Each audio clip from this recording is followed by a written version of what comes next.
Welcome to the J. Scott Outdoors podcast. Today we have my friend of 20-plus years, Cody Nelson, the optics manager at GoHuntcom gear shop. Cody, how you doing? I'm doing good, Jay. Glad to be on. Glad for having me. Yeah, I'm excited to... I cut you off. You love what? Well, that's okay. Me? No. Well, sure I love you, but... No, I'm glad to be on, and I know you've had a busy season, and I've had a busy season up to this point, and it's a little bit long overdue, I think. Yeah, for sure. You know, I'm actually still in Colorado. We're headed back here in a couple days, and I've got Desert Bighorn sheep hunt starting on December 1st, and my fall duties this fall have been obviously over at the Ot6 Ranch in Colorado, and I'm actually back in our place here between Carbondale and Basalt, Colorado, and doing a little packing up, and we're getting our Jay, place. Yeah, I have a question for you. Yeah. What's your temp there today, big boy? Well, I'm in my truck right now, and it's 19 degrees, and it's 11:25, 19 degrees. And for most that are listening, they're puking right now because that sounds cold. But having I just wanted to make sure you knew that. I just was going to say that I'm sitting at a beautiful 62 degrees right now. Just for the record. I won't lie and tell you that I'm not kind of excited to get back to Arizona and do some hiking on some of the mountains around in the 65 and 70 degree weather for sure. But my newfound love for snow skiing, Aspen actually opens up this Saturday, and we've actually been getting some great storms. So I'm kind of looking forward to getting back here February and March and doing some skiing. I actually bought a season pass for the 4 mountains right here, Aspen Highlands, Snowmass, and Buttermilk, and gonna try and get some skiing in. So I'm pumped for this coming spring, and I've got the Desert Bighorn sheep coming up. Oh, I know. Yeah. No, the technology these days is amazing, and one of them is the helmet. Pretty much no one skis without a helmet anymore. So I'm excited to get back. I've got the Desert Bighorn sheep hunt. I'm just excited to go sheep hunting, and then we've got our Tuesday hunts in Mexico, and then I'll be coming back here to do some skiing. I know this time of year for you is always one that you love. You've got coming up here in December and January, the Coues deer will be rutting, and you've got places there in Arizona that you like to go out, and you're a big glasser. Are you pumped to kind of get that rut underway and see what comes out of the woodwork this year? Yeah, that's since I don't have a tag, it's my way of scouting for the future. So I don't run trail cameras, not because I don't like them or whatnot, but I don't run them. So I like to put my eyes to work, and that's kind of it's my thing to do, and I've always enjoyed kind of getting out and seeing the deer, more active, and it's my favorite time of year. If I could have one hunt, for whitetail, I know people are successful on the early youth hunts and the early October hunts or late October hunts, but if I could just pick one time of year to get out and look at deer, especially Coues deer in Arizona or whatnot, I would always choose the that December through January time is my favorite time to be out looking around. Yeah, I've had several podcast guests on, and we've done quite a bit of talking about hunting Coues deer in October and November, and talking about the deer and how much home-bodied they are and how habitual their patterns are, and glassing into the with the sun in your face in the afternoon, glassing into the shady pockets. With the December and the January seasons coming up, that changes a little bit, and you get to where you're glassing a little bit more open country, glassing a little bit where the sun's hitting in the morning. And talk a little bit about, from your perspective, on glassing rutting type tooth deer. In your opinion, how that strategy of glassing into the shade might change. Well, of course, there's always the times where you kind of need to look in the shade, but the first, I love that first couple hours of the morning and the last 2 hours in the evening. I love putting the sun at my back and using that to your advantage, because a lot of those deer, that's the first warmth they've gotten, and they're going to stand up and kind of warm themselves before they even start looking around. So, right there, they're trying to get into the sun. They may have been bedded so that the sun hits them first thing in the morning. They may stay right there. But it's just that time of year, Jay, when the deer become more active, and I like finding as big a look as I can get. And what I mean by look, or I want to be able to see an incredibly large piece of the mountain. I'm looking so that I can see multiple deer or multiple groups of deer. At that time of year, in the past it's either been using the COAs or and now it's using the BTX and the 95 or whatever piece I've got on there for the day. But it's really starting to let the big glass do the walking for you, and you can start picking apart pieces of the country, and you can kind of start to see where the pockets of does are, and start connecting the dots, because eventually those bucks are going to start checking those does and start showing up, and generally speaking, that's a lot of times that's how we find those big deer. For sure. We're going to do a podcast here. We've got a bunch of listener questions, a bunch of I put out on Instagram questions for optics and for you. So we're going to do that. But I also want to dive into how it's been going for you at GoHunt.com. A lot of people know GoHunt.com as obviously the Insider, which is the incredible resource researching tool for all the Western states. And then they also know GoHunt.com for, being, for lack of a better term, the stub hub of hunting, and having, the GoHunt.com site where people can go on and, catch up on any of the latest stuff that's going on and read a lot of great articles and such. But a lot of people don't know that GoHunt.com has a gear shop and has an optics department within that gear shop, and you are the optics manager. So I just want to be clear, on a day-to-day basis, Cody, you are dealing with customers that have optical needs, tripod needs. They want to talk glassing. Talk a little bit about your everyday work there at GoHunt.com gear shop. Yeah, Jay. First and foremost, it's been the experience here has been nothing short of awesome. Great people, super talented, absolutely in love with hunting. And even some of the ones that don't hunt as much are as passionate about it and learning about it and getting into it, which is always a fun endeavor. My daily grind is managing the optics shop, and most of my day is almost always spent talking with customers personally. Or answering emails personally, or our chat line. I do any number of things to help people answer questions, whether it's with rifle scopes, spotting scopes, binoculars, rangefinders, tripods, tripod heads, accessories. It's kind of goes back to the old way of thinking. We are just trying to help people see game.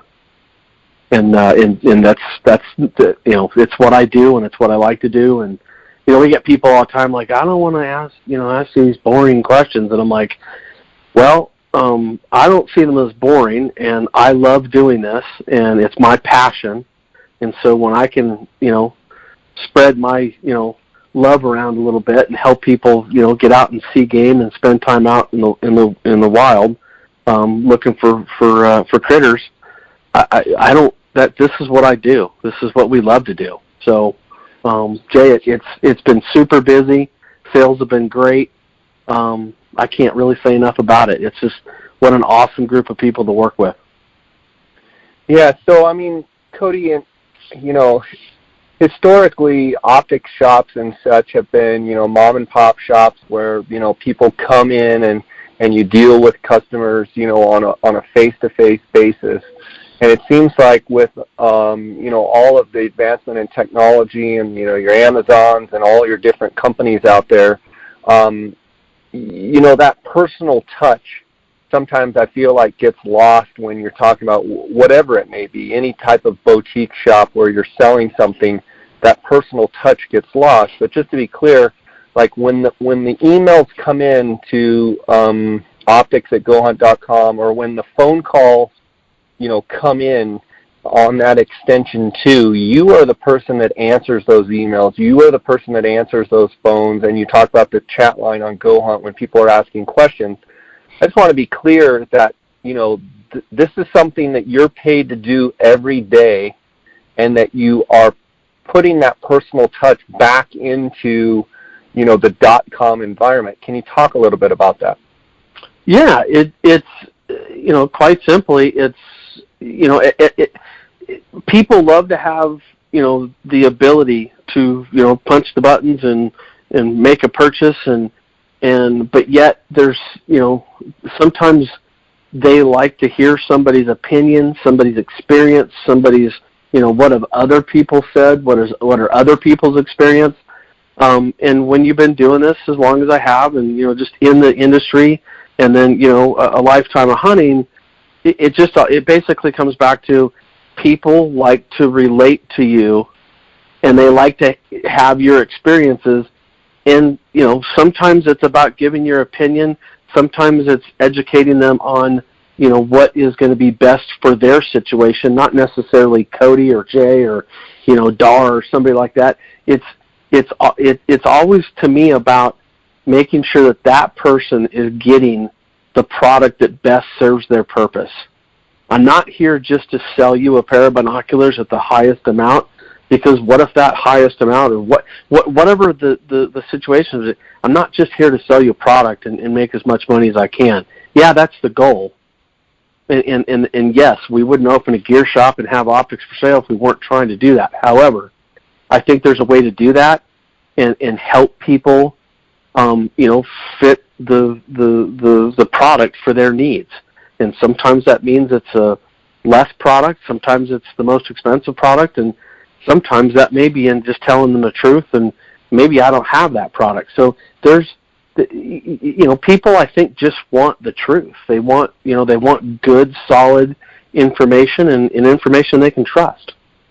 And I think that's what we do. And I don't know, I've always seemed to have a knack for that, and I love doing it. And it makes me, at the end of the day, it makes me feel good about helping people.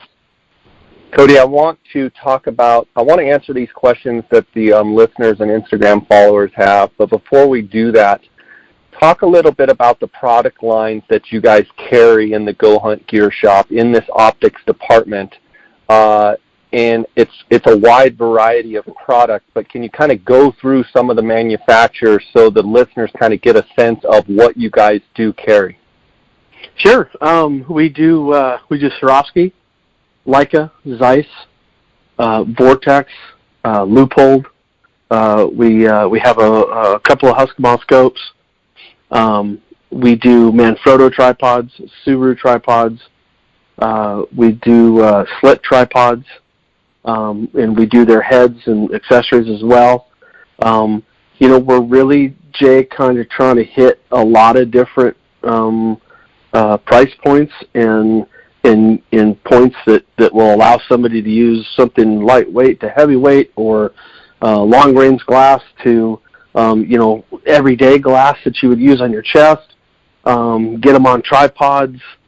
We're just trying to put together, you know, the gear list that, you know, for the most part, everyone in the building is used, and products that we believe in, products that are quality, products that have good, you know, good warranties behind them. You know, and that, you know, and some of these are absolutely the best in the industry, and it's, you know, we're just trying to, you know, kind of put the right variety together to make sure that people's needs are met. Awesome. I want to dive into some of these questions. We've got quite a few of them, and we'll just go through them, and hopefully we can answer them. Some will be short answers, and some will probably be in-depth. So let's just dive into them. Now, these are the same Instagram questions that you're getting on J. Scott Outdoors, correct?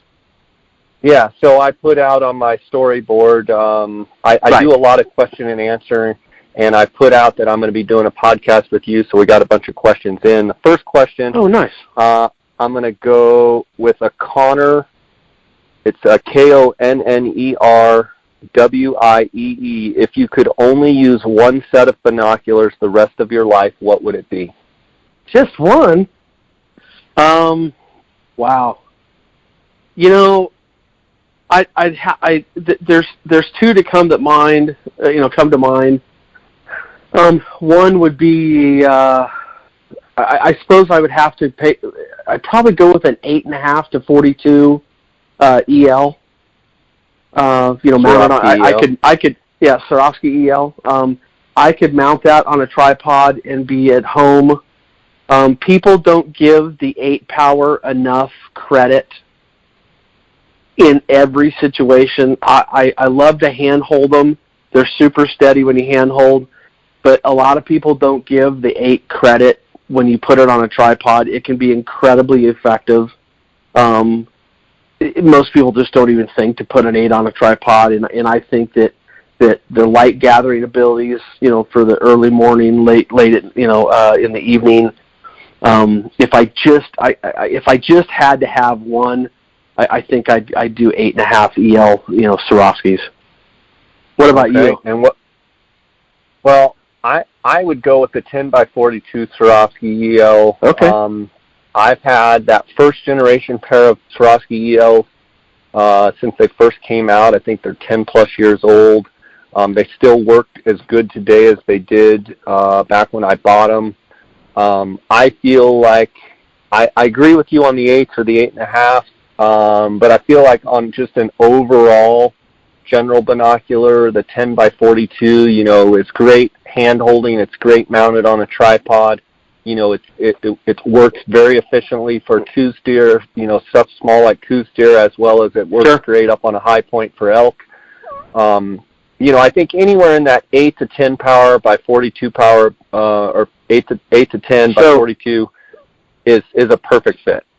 So I'm gonna split that into a category. If I'm hunting anything, where there's any bit of trees, hardwoods, forest, whatever you want to call it, back east, eastern whitetail, I'd almost always go with an 8. And if I was hunting, if I just said, okay, we're going to hunt western game, I would go with the 10s. That would be ideal for me. But I'm with you. Either one of those two would work perfectly fine. A question that I do get, since we're talking about either the 8s or the 10 by 42 EL Swarovskis, I get a lot of questions, guys, asking the difference between the 10 by 42 SLC and the 10 by 42 ELs. How would you answer that question, as far as, obviously the SLC is a lower price point? And I usually answer that the ELs are the Cadillac. They're the best of the best, but those SLCs are pretty darn good. Well, I think the SLCs are, they are no slouch by any stretch of the imagination. They are an awesome piece of glass. The ELs have a field flattener, in the lenses that I would tell you basically get better edge-to-edge quality. And by the way, we're really splitting hairs when you talk about quality. But you've also got the ELs are made out of a magnesium body, and there's different grades of glass. Even though you're still talking about two of the best, arguably the SLCs are still in that range of the best glass in the world. As many of the other makers have dual lines as well. But the SLCs, if somebody told me they were going with a 1042 SLC versus a 1042 EL, it's not like you're going to look at them and go, oh man, that was a big mistake. I mean, those 1042 SLCs are absolutely an awesome piece of glass, and it's just you're not making a mistake with going with something like that. People always often think, oh, well, I gotta buy this to get this, and it's not like if you were looking at Jay, if you and I were sitting on the same hillside and you had the SLCs and I had the ELs, it doesn't mean I'm magically going to see more deer than you. It doesn't work like that. So there are some people that I will tell you this: if you're an eyeglass wearer, you almost got to go with an EL because of that field flattener and the field of view you get out of them. But with the SLC, there is absolutely nothing wrong with that piece of glass. Nothing wrong with that piece of glass. Next question is, what lightweight tripod head is best for the money? And this is from TDF_outdoors. What lightweight tripod head is best for the money? Well, you when you go into certain categories like that, you can't talk about lightweight heads without, talking with the outdoorsmen. They are on the expensive side of things. There's when you get into the Suru, that VA5 head is one of my favorite heads right now.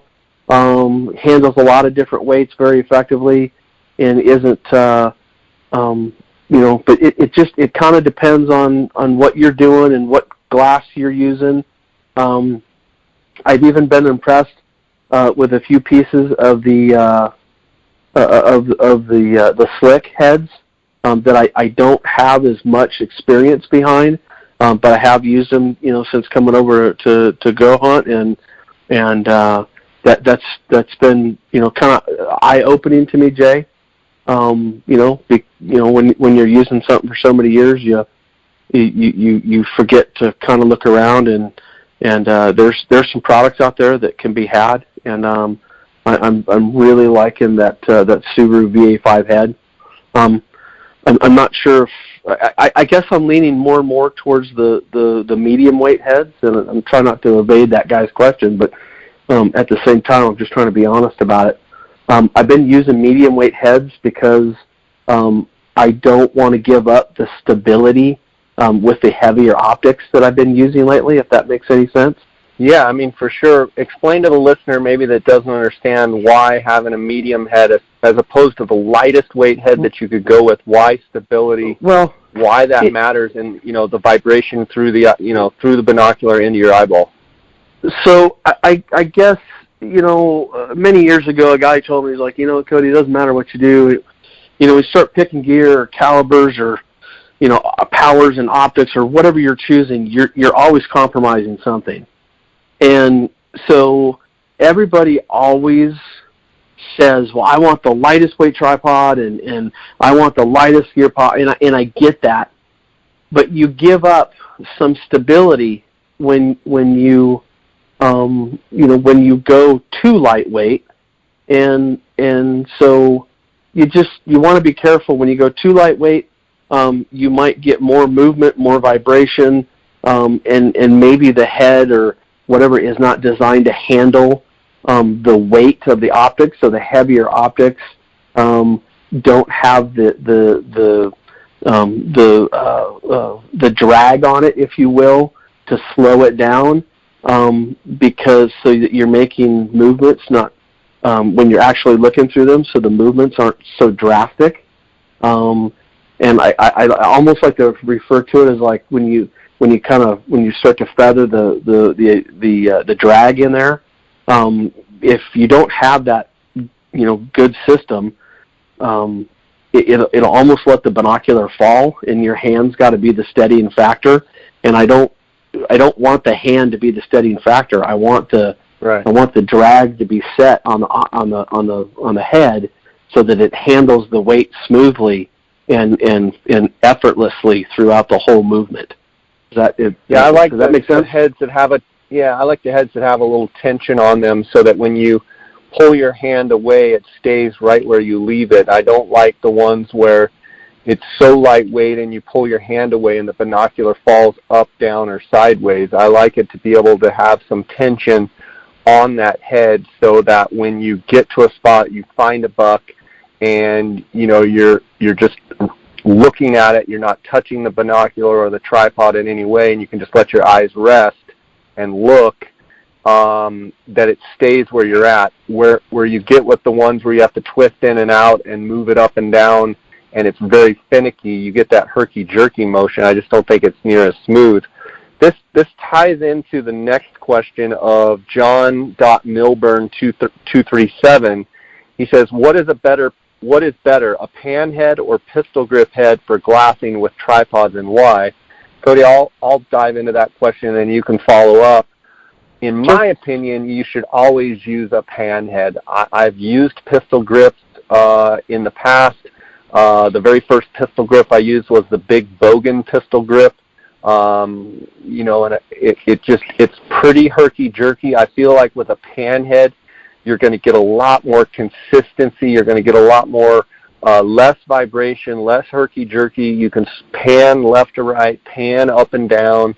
With the pistol grip, it's great for kind of just shotgun glassing, but for glassing and sweeping like we've talked about from left to right or right to left, you get kind of that jerking motion, and anytime you get that vibration or that jerking motion, you're missing. And especially, if you're hunting elk, or bigger animals, bear, moose, maybe even mule deer, you're not going to miss as much. But when you start getting into glassing for bighorn sheep or glassing for coos deer specifically, you need that pan from left to right to be as smooth as possible so that deer that's laying there doesn't happen to fall in your field of view, in the center of your field of view, when you're just happening to, release that pistol grip and you're getting that jerking motion and that vibration. Cody, do you have some thoughts on that question from John Milburn? Yeah, and it's a great question. And look, this has been an argument for years and years and years. When the original, Slick had their big, there was kind of a horizontal handle, and I think they actually still have it out there. And then Bogan had their 222 series that is kind of the bigger, heavier, Jay, which you're referring to, and even those were a little different in the sense that they were much bigger, heavier pieces of gear, and there was kind of your hand wasn't always more or less the steadying factor. But what most people have to realize about pistol grips is when you squeeze that trigger mechanism, you've taken the pressure off the ball that's on the inside of there, and your hand is now the steadying factor. And again, if you remember what I said about the last question, I'm trying to remove my hand from being the steadying factor. And I know that you can use a pistol grip, and, we used to use the term, power glassing, and, a guy wants to move around real quick, and that's fine. I get that, but my opinion is if you have a pan head and you have the tensions and that drag set right, mated with the optics that you're using at the given time, you should be able to move your pan head as freely and as effortlessly as a pistol grip, but only just with smoother transitions. So right. I'm not, and look, again, it all comes down to personal preference. Hey, if a guy wants to squeeze the grip and move stuff around, I'm all for that, and at least it's on a tripod at that point. But that's that's the chocolate and vanilla of this. The guy's got choices. I just use the pan head because generally we're digiscoping. Generally in the past we've been filming, or doing some form of videoing.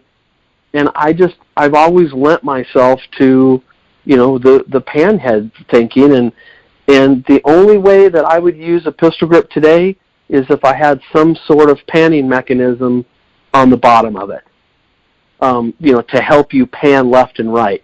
But remember that when you squeeze the trigger mechanism, when you go to move up or down, your hand is now that steadying factor. And so, again, it's a personal thing, but I would almost always lean towards the pan head style for the reasons that I've stated. I mean, I just think for me, it's an easy one. Yeah. Talk a little bit about glassing. You talk about trying to remove your hand from being that steadying mechanism.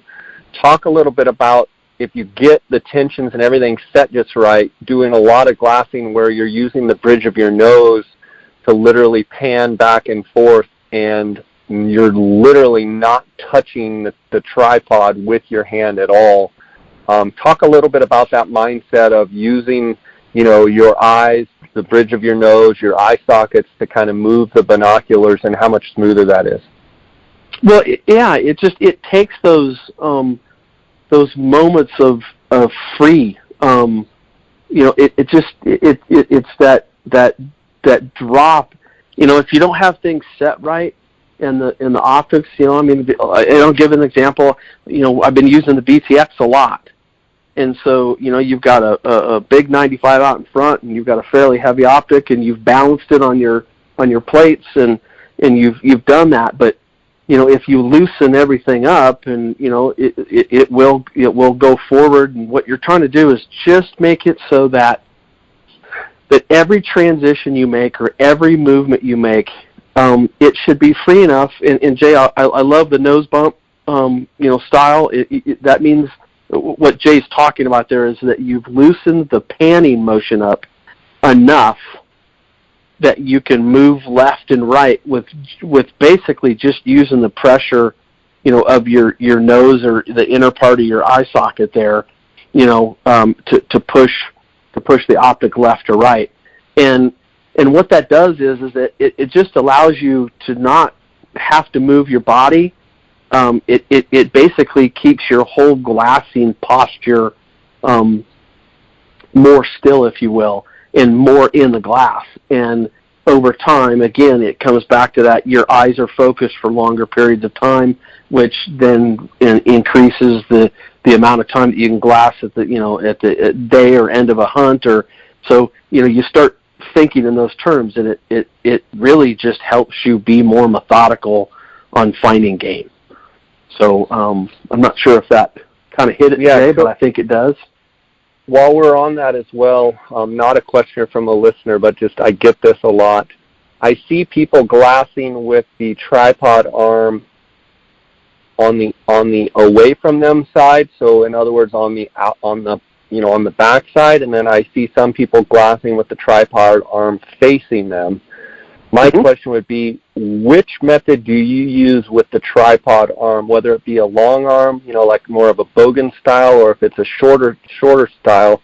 Do you have the arm, facing you in your face, or out on the outside, almost without fail, almost every time, period, I have the arm facing away from me. Why? Now, the truth for me personally is that I normally am pretty close and try to hug into the tripod pretty good. But I also, in big chested, and I literally, even when I'm in the best shape of my life, which has been a while, but I wear a size 50 coat. So a big chested, barrel chested, medium husky.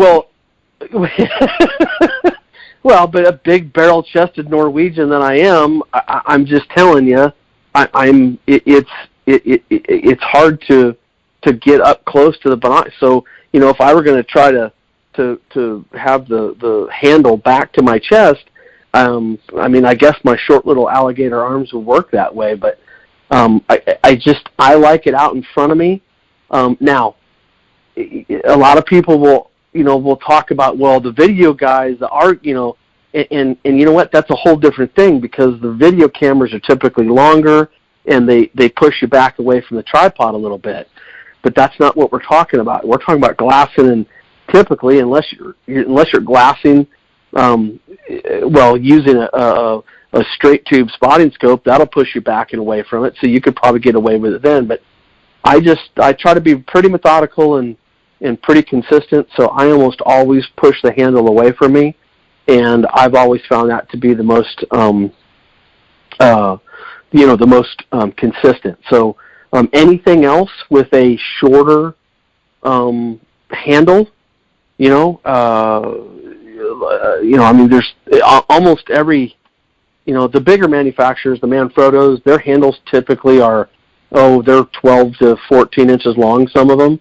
But, you go to the lightweight stuff like the Outdoorsman's and the old Jim Whitehead, and you start getting into some of that other stuff, and those handles are much shorter. And I guess that brings up a point is that the longer the handle, the more balance you have. It kind of creates a more balanced fulcrum point, if you will. And so it kind of gives you a little bit more leverage and movement out there. So I just always put it away from me, and it seems to work out the best.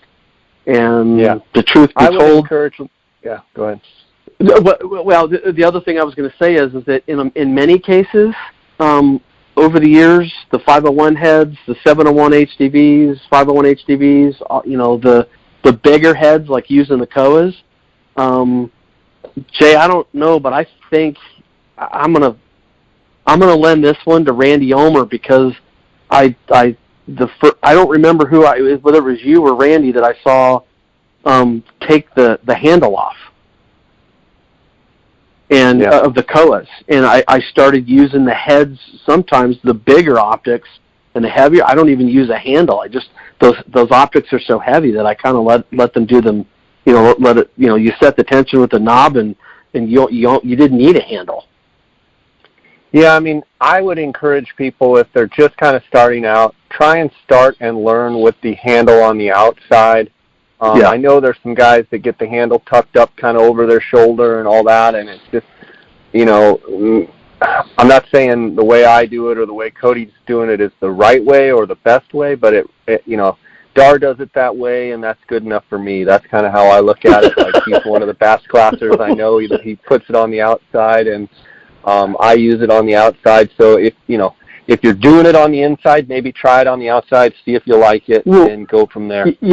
It's funny, Jay, because I like when you're teaching your kids, that's been one of the funniest things is you watch them go up and they're trying to get into you're like, hey, turn this around, switch your binos around, get everything set, and you put it out there like, oh, well, that works. And so, it to me, it's, and if you break it down for a kid like that, to me, it's, you start them off that way early, and you'll never have to worry about it. There's a question from Chad.Forrest. It says, best tripod/head on a budget for both binos and a spotter needs to withstand the wind. And I think the interesting part of this question is needs to withstand the wind, and I think it goes back to some of those more medium weight heads and medium weight tripods. You can get so light that it's great to carry, and it's, on a calm day, it's great. But most of the time, as you know, out in the field, we're constantly dealing with wind. I would rather actually carry a little bit heavier tripod, as far as legs, diameter of legs, and a little bit heavier head, so that I know that when it gets choppy, when the wind gets up, that I can handle any situation. So it's perfect, maybe a little overkill when it's dead calm, but, when it starts blowing 25, you can still glass and right, see everything that you need to without having all that vibration. As far as on a budget, Cody, I would think you would probably lean them towards the slicks, the Manfrotto legs. Yeah. The slick is the first one that comes to mind. Yeah, the slicks, and, because you can do, it's probably a good time to tell people this, that, Slick, in their carbon fiber series, just released I want to be really careful how I say this, because they renumbered everything. I'm waiting for mine to show up. They have renamed their carbon fiber series, but they moved the order of how, it used to be the Pro 634 CF, and now it's the Pro CF 634. And to be honest with you, Jay, I'm waiting for mine. But they just so everybody knows, they have a new line of tripods out. And I want to put my hands on them before I speak about them and tell you exactly what the changes are. They look very, very much the same.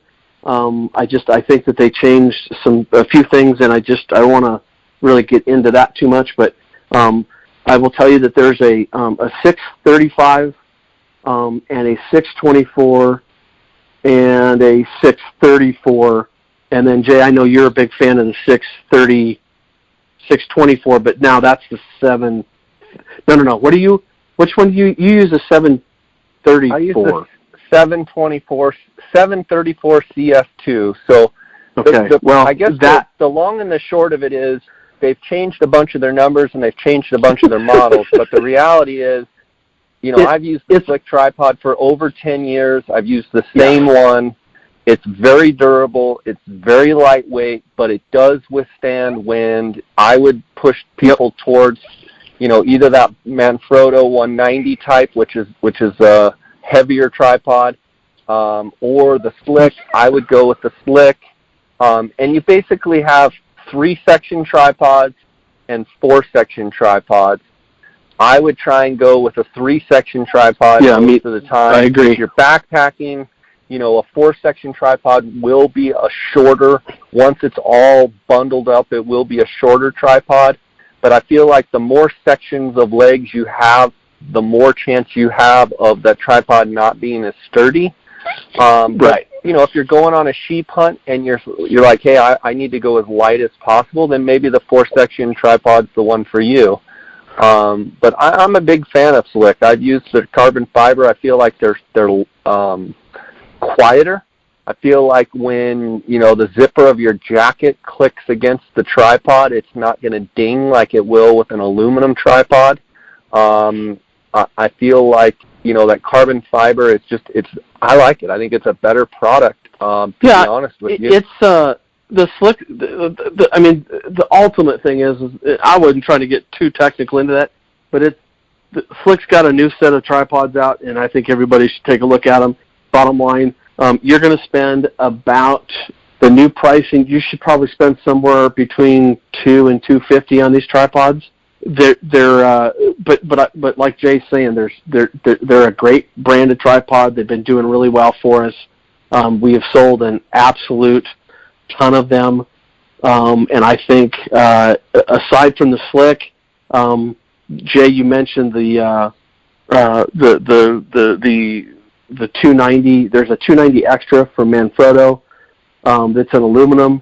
It's going to be in that medium weight tripod. It's a $140 tripod. You can couple that with an RC2 head for $90, and you're off to the races, because that's a system that I still use those tripods to this day. I've had a few of them now for, I don't know, probably close to 15 to 20 years on a couple of them. Yeah. So, I think I would rather go,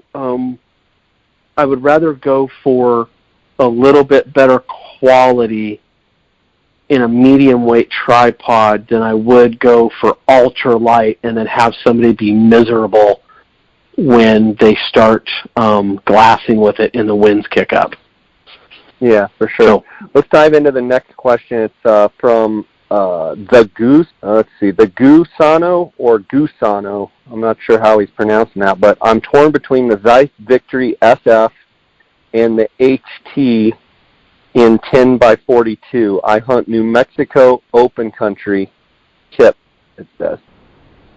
Wow. So he's torn between the Zeiss Victory SF and the HT.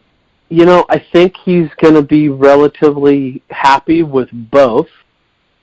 The glass, I'll tell you, is excellent in both of those. I would probably, in terms of everything considered, the SFs are going to be lighter weight. The HTs are probably they're going to be a touch heavier. Gosh, that's a tough one. I like the HT glass a lot. They have been known to give some people and I don't want to. I mean, we can get into this, but he needs to look up the rolling ball effect.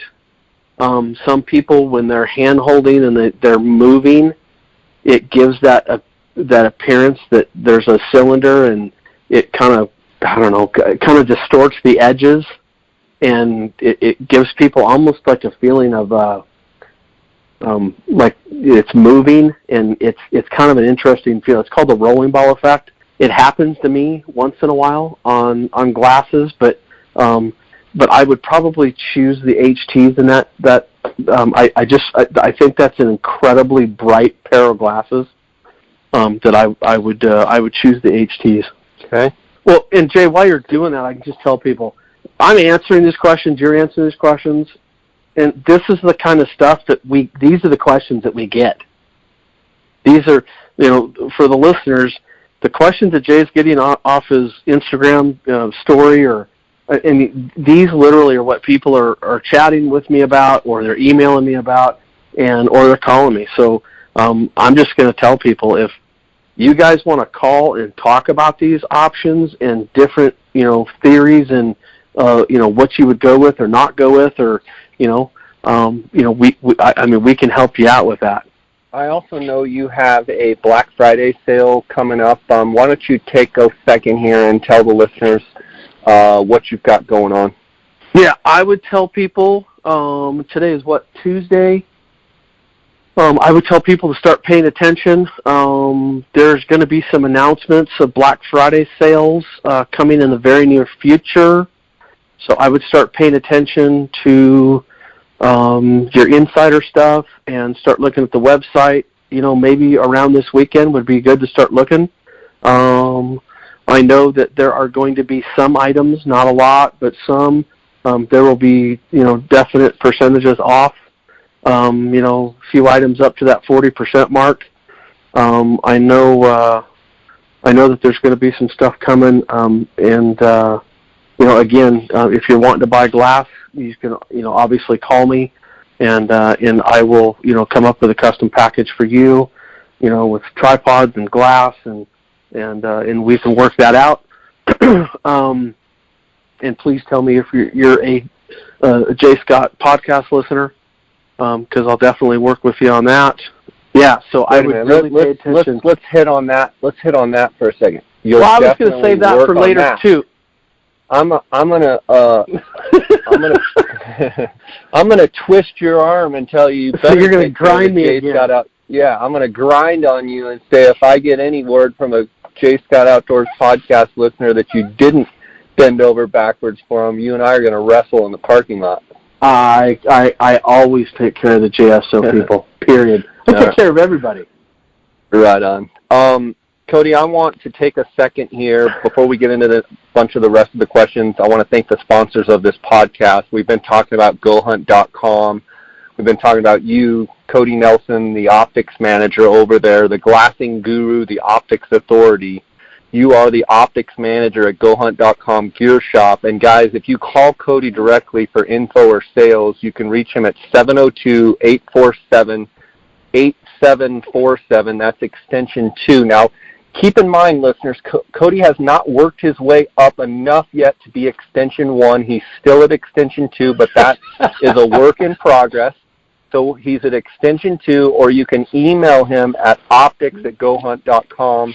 I want to thank them for their sponsorship. Also, KUIU, that's KUIU.com, ultralight hunting, KUIU ultralight hunting. Obviously, the gear, the clothing that I wear, I've worn since 2010. Just love KUIU ultralight hunting gear. I want to thank them for their sponsorship. CanyonCoolers.com, based out of Flagstaff, Arizona. If you use the J. Scott promo code, you're going to get a 10% discount on all orders.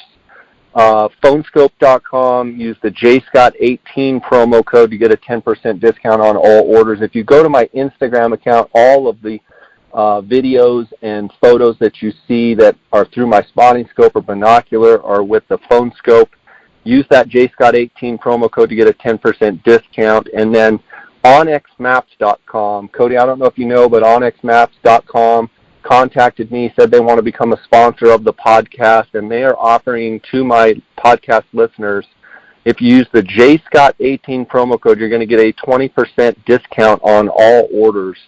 I've been using Onyx maps for a couple years.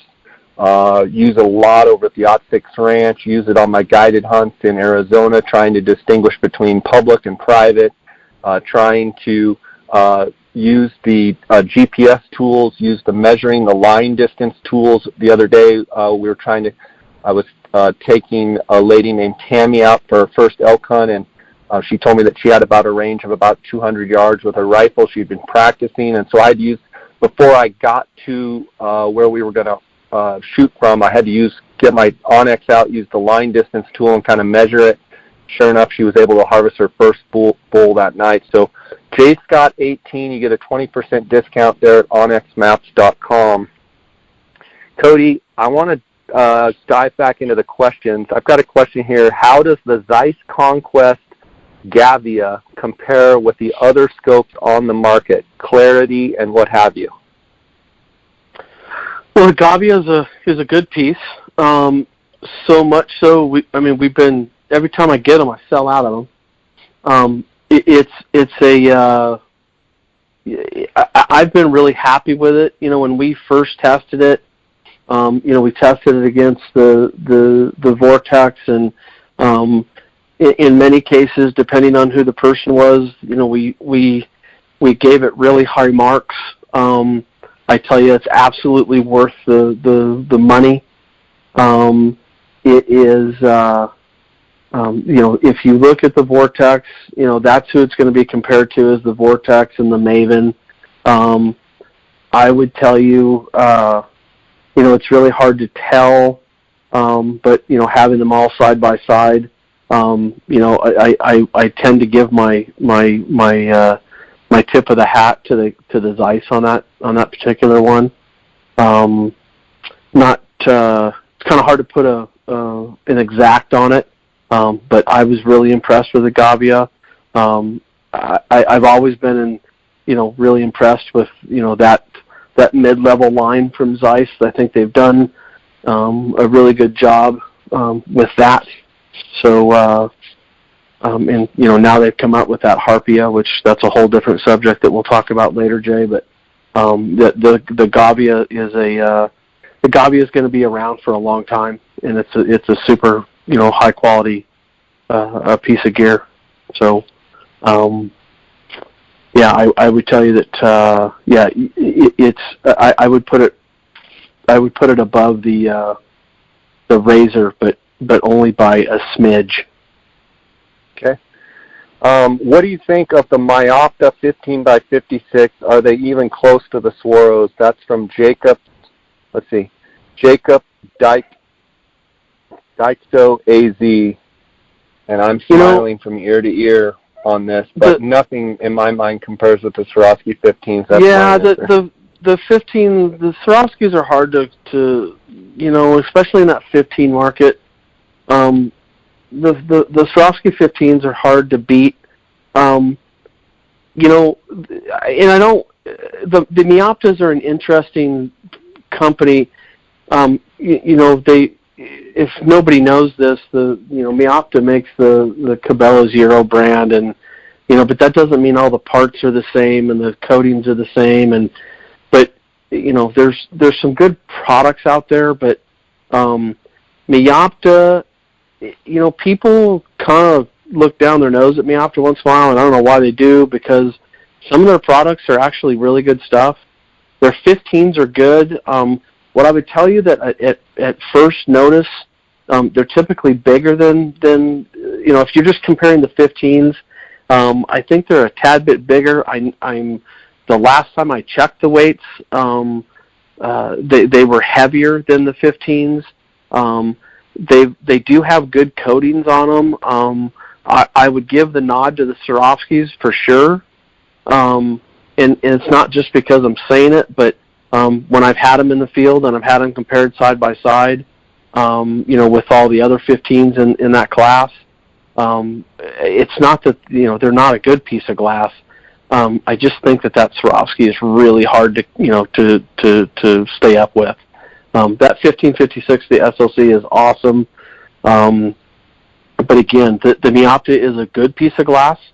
It's not an issue of, if you're glassing with the Meopta and you're glassing with the Swarovski, sitting on the same hillside looking at deer, the guy with the Meopta or the Swarovski is not going to magically see more deer. It's just that I think that at the end of the day, I think it's a higher quality glass, and I think that the way they put it together is just a touch more user friendly for me. So I don't want to talk bad about it, but at the same time, the bottom line is that it's a good piece of glass. It's just not what the Swarovski is. Cody, while we're talking about that, not specifically related to these questions that we've got here, but I get them almost every day. I get a question saying, my wife has given me the go-ahead to buy a great pair of binoculars. I'm looking at this brand or this brand. Or my wife has given me the okay to buy a great spotting scope, and I'm looking at this brand and this brand. And without talking brand specific, I think people know kind of the optics that I really like to use and what have you, but it's a big purchase. And the way I look at purchasing binoculars, heck, I have my 10x42 binoculars that I've had. It's the very first generation of EL, and I've had them for 10 plus years. So I look at buying optics as like buy once, pay once, like, suck it up and buy the best one that you can afford. Don't look at it as, well, in 2 or 3 years I'm going to upgrade. Why not, get that extra side job, sell something in your garage, whatever it may be. Like, I've been there where it's like, hey, I remember when I bought my first pair of 10x42 SLC binoculars, like I was digging under the, cushions and trying to find every penny I could. I get it. But, like, you can buy a great pair of binoculars and you can use it for a long period of time. I like that. I like sacrificing up front better than saying, well, I'll just buy the cheaper brand and in a couple years I'll upgrade. If that's all you can do, fine. But if you can scrimp even more and save even more and get the best that you can afford and not have to do the upgrade, I think that's a better plan of, stretch yourself as much as you can, buy the best pair that you can buy, and stick with them for 5 or 10 years. Yeah, I agree. Okay. Yeah, I think people, I think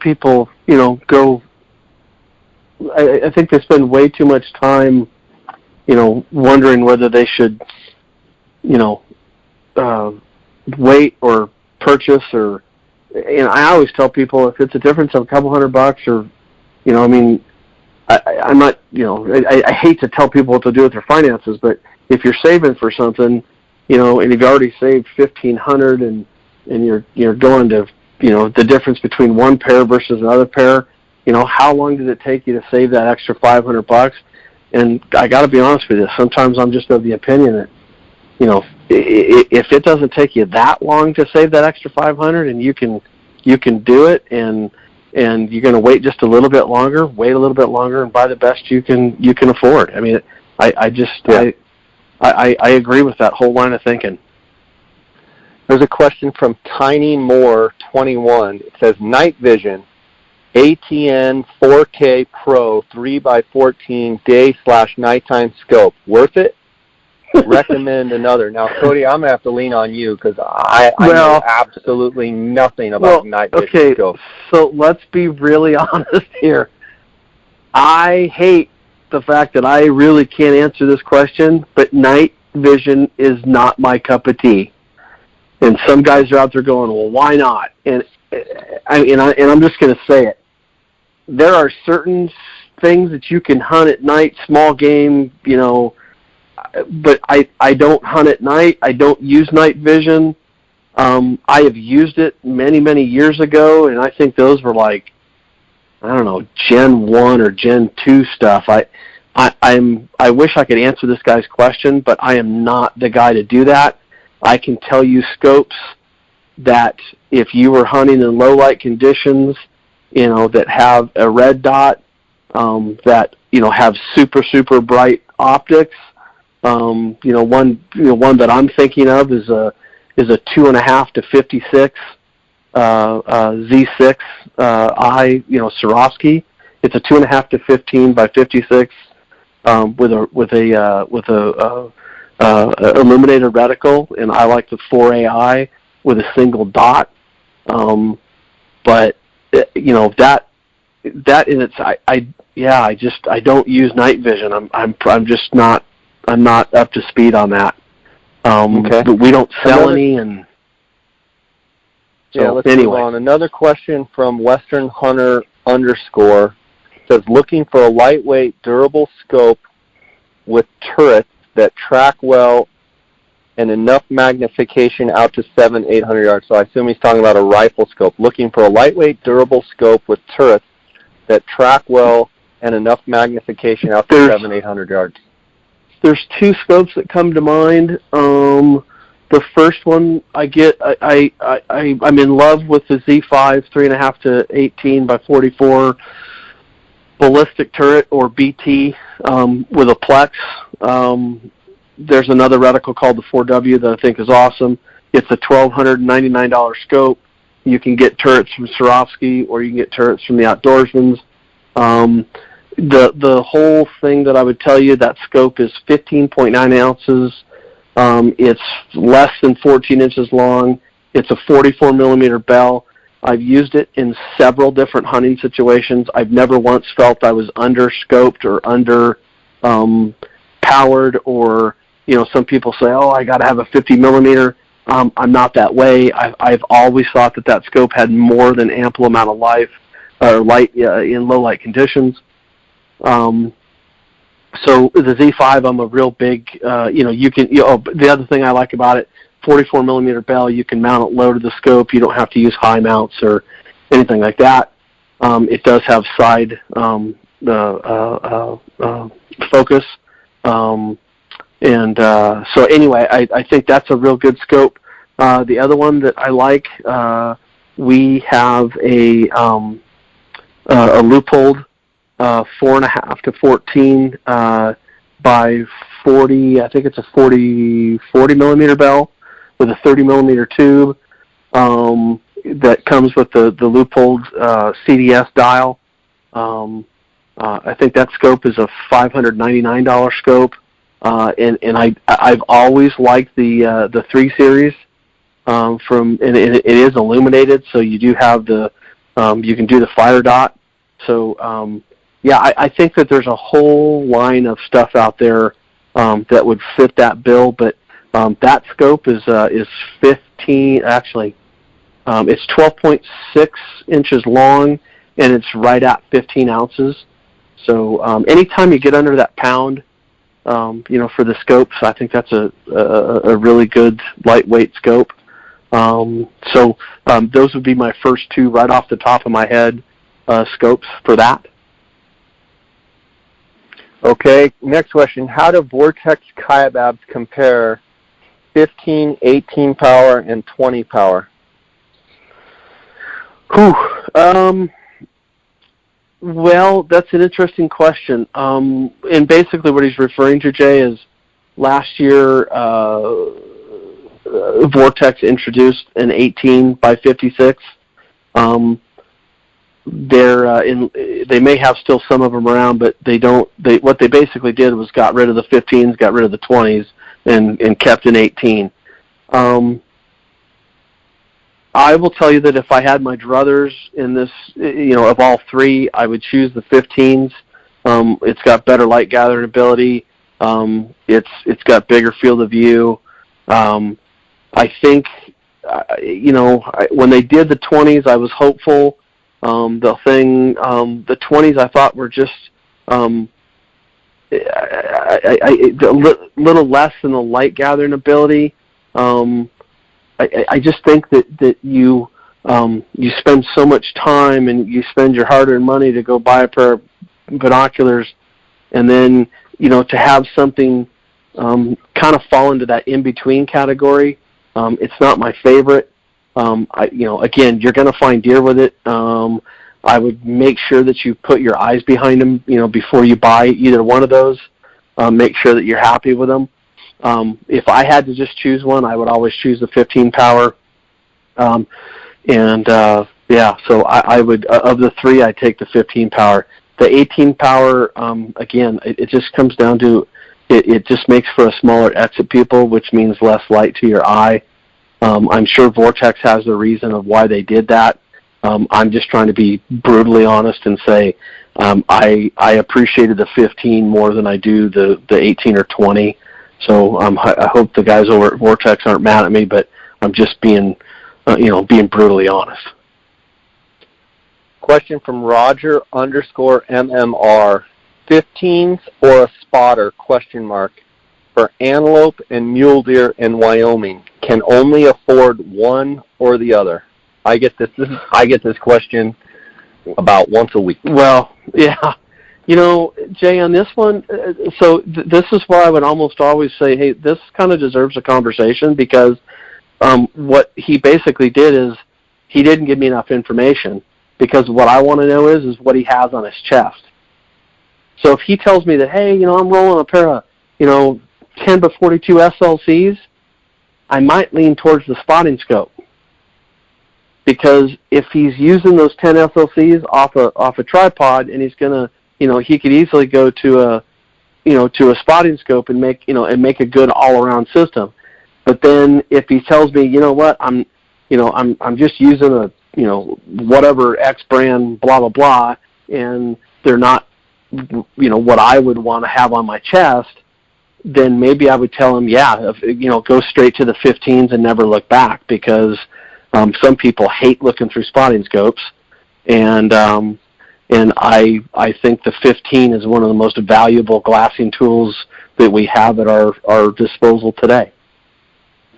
Yeah, I see it both ways as well, and I get this question a lot, and the very first question I ask him is, so are you just going to use 15s, or are you just going to use a spotter? Then once they say, well, no, I have another pair of binoculars. Exactly. And they're, like you said, they're a 8.5, or they're a 7, or they're a 10 power binocular, but I need to, so okay, I picture a guy out there, and okay, he can pop up and his chest binoculars, he can glass up an antelope, or he can glass up a mule deer. Now he needs to be able to tell if it's a good buck or not. So then he goes to a spotting scope. So at that point, I would say go to your, get a good spotting scope. So you've got something that you can either hand hold. I would always say have something like a 10 that you can hand hold, or an 8 that you can hand hold that you can also mount to a tripod. Then where you can, once you spot something, you can zoom in closer with a spotting scope. The 15s, in my opinion, are an incredible tool for guys that are glassing specifically for coos deer. I think most everybody else could do just fine with a pair of 10-by-42 binocular, whatever manufacturer you want, and a great spotting scope. At that point, I would go, okay, middle of the road binocular, and I would go with a great spotting scope to be able to zoom in and tell exactly what that buck is. The other question I would ask is like, hey, are you a trophy hunter, or are you one that, likes to hunt the whole hunt and pick apart bucks and pass bucks? Or are you more of a guy that you're just trying to tell if it's a buck? If you're a guy that's just trying to tell it's a buck, I'm not going to spend a fortune on a spotting scope when I'm just trying to tell it's a buck. Maybe at that point I would just go with a chest binocular and have a pair of 15s and be like, yep, it's a buck, I'm going after it. I hear a lot of people say that if they only had one piece of glass to carry with them in their backpack or on their chest, or just one, they're taking 15s. I totally disagree. Even if you're just hunting coos deer, I feel like you can spot almost just as much with a 10 power, a good 10 power, as you can with a 15. Where 15s come, are really worth their weight in gold is when you're really trying to dissect and pick apart bedded deer, deer in the shade, and what have you. But, I think guys can do some serious damage with 10 power binoculars and a great spotting scope. Well, I and Jay, we both know the gentleman that I'm referring to, Mr. Coos Deer, that's been around for a lot of years, and boy, have I, taken a lot of information from him, and and learned a lot. But I think if I'm not mistaken, he was the one that was famous when everybody else was going 15s. He was the one that did the 10x50 SLCs and a spotting scope, and he was like, "This is my rig. This is what I choose. I'm not carrying this. I'm not doing this. This is what I want." And the guy has killed an immense amount of deer with that system. So I can't argue with it, but it's just, but again, that guy's question is, and I'm glad he asked it, because to me, it's one of those things that I need more information to answer it, appropriately for him, not me, but for him. Right. So, those are either give me more information or call me on the phone and let's hash it out and figure out all the information, so that way we can make a really good decision. Right. I mean, if he's like, I'm a guy that's trying to tell if it's a 75-inch buck or an 82-inch buck, I'm going to say, well, you're going to need something to nitpick. If he's a guy that's just saying, I just want to tell if it's a buck or not, I'm going to go with a different answer, a lot like you are. All right, let's finish up with our last question here. And it says, would love to hear about the BTX versus traditional spotting scope. This comes from an Austin_Rollins1. Would love to hear about the BTX. So he's talking about the Swarovski BTX versus traditional spotting scope. First and foremost, BTX, comfort, ease of looking. I used it, I scouted a couple of times here just recently, helping out a buddy that had a November coos deer hunt. And I just can't get over how easy and how fun that piece of gear is to look through. Both eyes open, 35 power. I almost didn't. I did a couple of times only because we were, again, in this instance, we were really trying to figure out if a buck was what it was. But truth be told, I spend most of my time looking through the BTX, and I haven't exactly broke out my STX as much. But, when I really need that extra power, and I say that over 50 power, that's when I've really been busting out the spotting scope. So the BTX, to me, whether you're using the 85 or 95, I think it's just super, super comfortable and easy, and it's not as big and cumbersome as the Koas. But I absolutely love looking through that piece of glass, Jay, and I know you've got it too, and I fall in love with it really more and more every time I go look through them. Yeah, I mean, there is no doubt in my mind that the BTX is a phenomenal specialty piece of binocular, piece of glass. But I say specialty because it's not for everyone. But for the guys that are out west that really want to carry something that's, a powerful tool for not a lot of weight, that BTX eyepiece is incredible. Now, whether you put that on a 65 millimeter, at 4.14 pounds, or you're at the 95 millimeter, which is, I believe, 6.5 pounds, or just over 6 pounds. The one thing I will go back to, there's two knocks for me on the BTX, which optically, comfort, it's incredible. I still go back to, why did they make it a fixed power? Meaning, it's 30 if you're on the 65 or 85, or it's 35 if you're on the 95 millimeter objective. I wonder in my mind, why didn't they make it variable? In other words, where you could be at 20 power or you could be at 40 power. Why isn't there some sort of ring like there is on the spotting scope? That's one question I have for Swarovski is, why wouldn't you make it a variable power? Because if you're talking where you can glass with the BTX, and you have a buck, and then you can crank it to 55 power, 60 power, 50 power, whatever it may be, oh man, that's incredible. And maybe it's coming with Swarovski. I don't know. There's got to be a reason why they made it fixed. As far as looking through the actual eyepiece, you feel like you're looking through a pair of 10 by 42 ELs. I mean, you have that same level of comfort you get that Swarovski wow factor for sure, and it's an incredible piece. The only other thing, I wish they would have made it in a straight eyepiece, and this actually leads to another question that we can get into, straight versus angled, but that's my only two gripes. Why wouldn't you make it a variable power, and why wouldn't you make a straight version? Now, they could have a very easy answer why it's angled and not straight.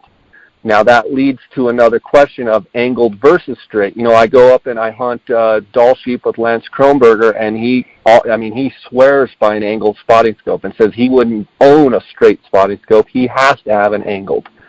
So for most people, you take a Greg Krogh, he loves the angled eyepiece of the BTX. He thinks it's more comfortable on his neck.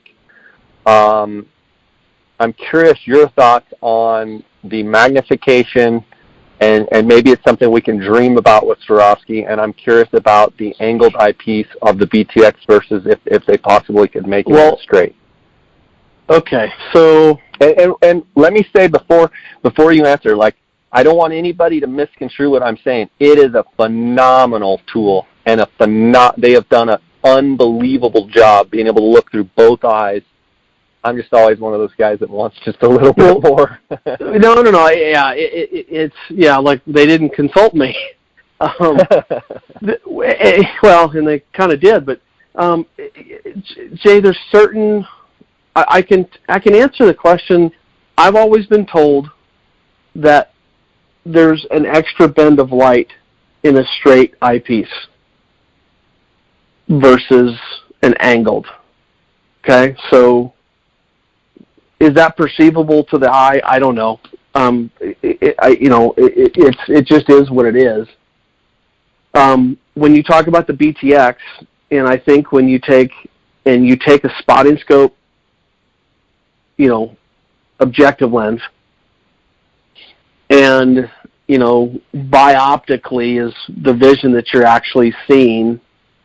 And I don't want to get off into too technical. I think that there is the chance that you would lose light too much if you were able to swing the power right away. And the example that I'm going to use is that I know that some guys like the 20 to 50 Dr. optics, but I personally do not like that 20 to 50 option. They're okay to look at through the 20 power, but when you flip them up and go to it drives me up a wall, and they're not my favorite that way. The 40 by 80 Doctors I love to death, but going back to the BTX, I think what happens is that when you add that focal length and what they need to do in there, I just think it becomes a geometry issue, how much space they have, and then how much does it diminish the picture when you go up in power like that. So, that's my best answer on that. I'm sure that if we talk to the engineers at Swarovski, they might give us a way more technical answer. But that is basically the Reader's Digest version of what I know. Yeah. I prefer a straight spotting scope for purely target acquisition. And Jay, we've been on several hunts together, and when you and I are sitting there, or you ask me the question, Cody, how big is he? And I have to know that question, and I'm funneling, going, and trying to, get off my binoculars and throw a spotting scope up. I need that transition to happen right now. And what I mean by that is that you don't have to readjust from your binoculars the height of your tripod from a straight, off of your binoculars. I can pull the binoculars off. I can throw the straight right in there, and if I've locked the tripod down and the head, I'll be looking right at the same field of view, and I can focus and get lined up on that thing, and Jay, you know what? I think that's a 400-inch bull, or I think that's a whatever. But, when time is of the essence and we're trying to make a decision on a buck or a bull or whatever that's walking away quick, I want the fastest target acquisition I can possibly get. And there is nobody that can tell me that they can take their binoculars off, move their tripod down lower, throw their angled spotting scope up, and then look into it, and hopefully they're coordinated enough to find it in a quick enough time. That is my only gripe with the angled spotting scope. Yes, Lance Kronberger, love Lance to death, and man, I get it. But generally speaking, I think those guys are down looking up.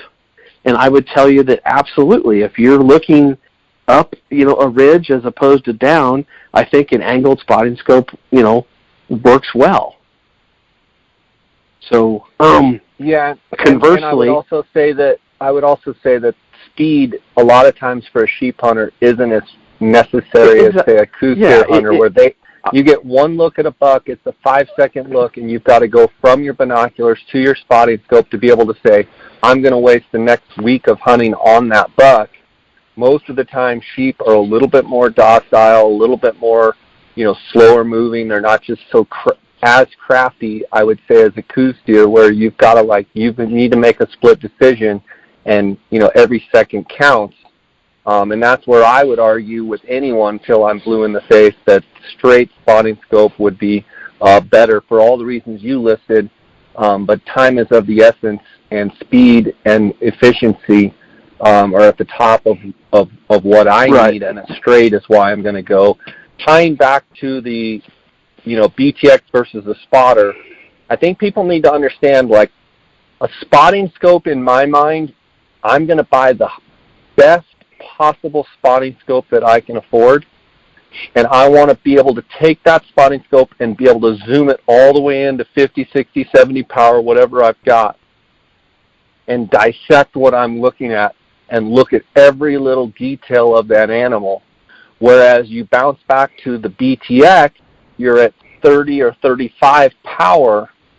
It's an incredible long-range binocular, but it's still not a spotting scope. It's still not something that you just dissect something. Now, if you're looking at a buck at 500 yards on an opposite hillside with a, 95 BTX, you're going to be able to see everything you need, and you don't even need to get the spotting scope out, or even 800 or 900 yards or 1,000 yards. And that's why a lot of the guys out west, including myself, have gone, it used to be 15 power was a long-range binocular. Well, I still consider it a long-range binocular, but, you get into the 20s, you get into the 25s, you get into the BTXs, you get into the 40, doctors. That's where you're at, a mile, and you look one look, and you don't even need to go to your spotting scope, because you can be like, yeah, that buck's, 14 inches wide, he's got 2 kickers off his G2, and he's a shooter. That's the benefit of a long-range binocular, which I would put the BTX in that category of, you're looking at stuff that's close and you're looking at stuff that's far, and at that point, you don't need to nitpick, because you have a good enough view of what you're looking at to say, that's a shooter buck, I'm going to waste all hunt on that buck. That's the one look I did get, whereas maybe in 15 at a mile and a half, you're like, yeah, it looks good, but you can't see all the detail. And all of a sudden now you're glassing with the 30 power or 35 power BTX, and you're like, I saw enough of them in that 15 seconds. He's got 2 kickers. He's got a little dropper. He's got extra eye guards. That's our buck. So that's the benefit of glassing with long-range binoculars. And I think it comes back to this. It's a lot of guys are like, well, I'm not carrying all that stuff. Well, okay, so I think that this is the thing is that, I don't carry the BTX with me when I leave the truck. I don't. That's not my go-to, pack glass. I'm not saying it can't be. I'm not saying that's, but what I like to do with it is I use it. I mean, for the next 2 months, that will be my go-to piece of glass. I mean, because I like to use it for the for the scouting. And you know what's nice is that if I really want to look at something, I just twist the BTF piece off. I keep the tripod locked down, and I put my eyepiece on, and I get back in there and look at it, and like, oh, there you go. So, I change it out real quick, but I get where people are I'd love to have something, that you could have variable power, but I just don't know if it exists yet. So yeah, I think that's a good answer. Cody, we've covered a ton of ground. We've answered a bunch of questions. Just want to reiterate, if you want to talk to Cody, 702-847-8747, extension 2. We're still working on getting him to extension 1, like I said, or you can email him directly at optics@GoHunt.com. Cody, anything else you want to add? You know what, bud? I want to make sure people are paying attention to the Black Friday sales. There is stuff coming. Please pay attention. I'd start looking for that stuff coming this weekend. I did want to make a couple quick announcement kind of things. Leica, we have the 2700 HDRs now. Awesome piece of glass. $25.99 for. You're basically getting 2,700 yards out of that, and then it's going to range, the angle from 10 to, I think it's 10 to 800, or they might even up that up to 1,000. But then we also got more of the Leica CRF 2400Rs in, and that's a fantastic little compact rangefinder, best glass, in compacts. Again, you got 2,400 yards out of it, and then you get the angle compensation from 10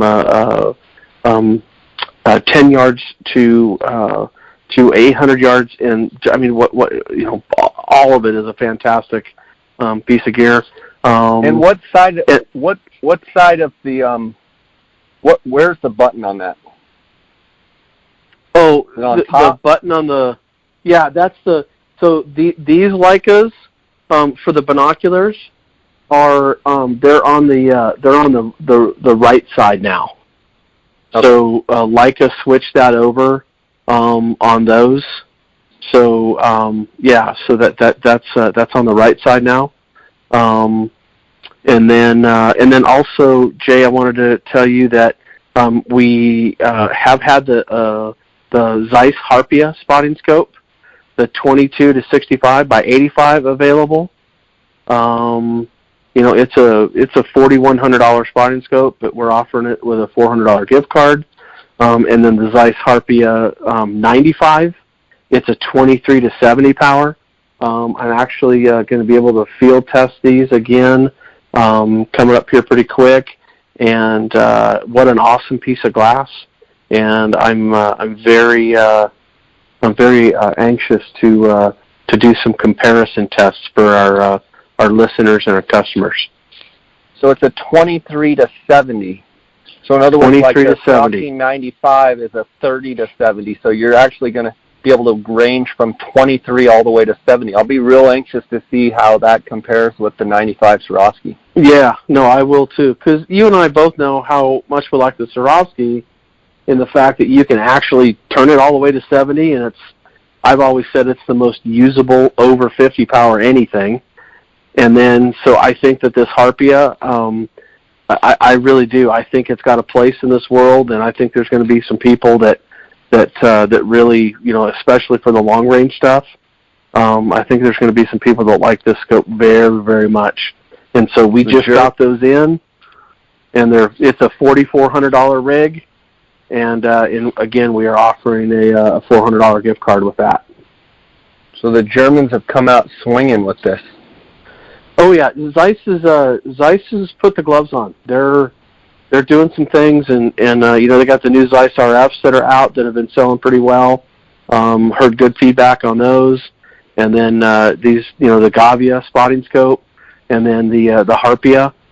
This is Zeiss's best glass.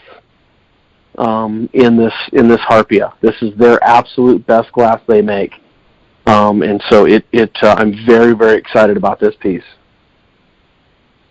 Awesome, buddy. So, well, thanks for coming on. Thanks for sharing. Thanks for sharing with us. Thanks for giving us your time, and want to encourage the listeners, give Cody a call if you've got any questions at all about glassing, tripods, binoculars, spotting scopes, rifle scopes, anything to do with glassing. Give Cody a call, and you're going to get what you just heard on this podcast. You're going to get right from the heart. You're going to get the honest answer, and he's going to try and match you up with what's best after he hears all of your information and is able to dissect what you need. So, Cody, I appreciate your friendship of over 20 years. I appreciate you taking care of the J. Scott Outdoors listeners, and I'll be headed to Arizona soon, and I'll look you up. We'll have to have some lunch. Yeah, we'll get together, and Jay, as always, I appreciate you having me on and giving me the opportunity to talk and let people know what I love to do, and that's put people behind glass, put them on a tripod, and find game. I just appreciate the opportunity. Sounds good, buddy. Hopefully the J. Scott Outdoors listeners alone can take Cody from Extension 2 to bump him up to Extension 1. So we can proudly say that we did it, and we got you to the Extension number 1 category. Yeah, well, I guess I'll just earn that GoHuntcom, the new Optics Authority name, if we get to Extension 1, huh? All right, buddy. Sounds good. God bless. Take care. Yeah, you too, sir. Have a great day, and thank you very much.